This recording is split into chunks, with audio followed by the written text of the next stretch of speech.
Olá, no vídeo de hoje vamos aprender a fazer os cálculos do inventário tipo censo, aquele inventário em que a gente mede todos os indivíduos da nossa população, certo? A primeira coisa que eu quero mostrar aqui é que se por acaso no seu computador o script abrir dessa forma, com erros, certo, nos nomes, é porque ele foi aberto num tipo de codificação diferente do qual ele foi escrito, certo? Como é que a gente arruma esse erro? A gente vem aqui em File, nessa opção Reabrir com uma nova codificação, certo? E a gente vai selecionar o TF8, que é a codificação que foi feito o script. Clicamos em OK e ele já vai ficar todo certinho, escrito corretamente, certo?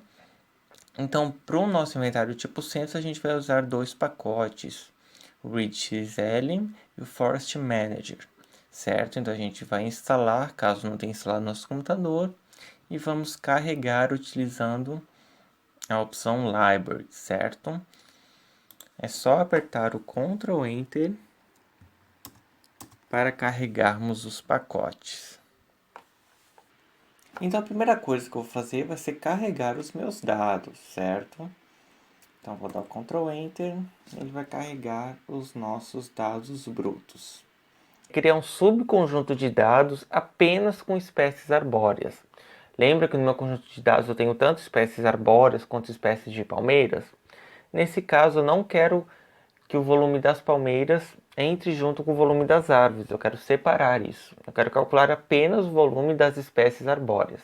Então, eu vou criar um subconjunto de dados, certo? Ele vai se chamar um subconjunto de 100 palmeiras e eu utilizo a função subset, certo? Utilizando a minha planilha de dados brutos e apenas aquelas linhas cujo hábito esteja descrito como árvore. Então, criei o meu subconjunto apenas com as espécies arbóreas e agora eu vou criar um data frame com apenas algumas colunas de interesse dentro daquele meu grande conjunto de dados. Então, vou criar um novo conjunto de dados apenas com as colunas indivíduos, nome científico, altura, DAP e volume, certo?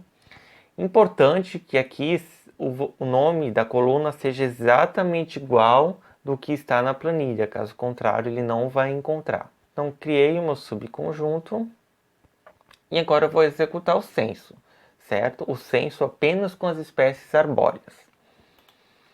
Então, para o censo, eu utilizo essa função diameter class, ok, que eu vou utilizar os meus dados, né, que eu criei ali, a minha nova matriz. Esse parâmetro dBH corresponde ao diâmetro, o parâmetro species, o nome científico, e o volume em metros cúbicos, ok?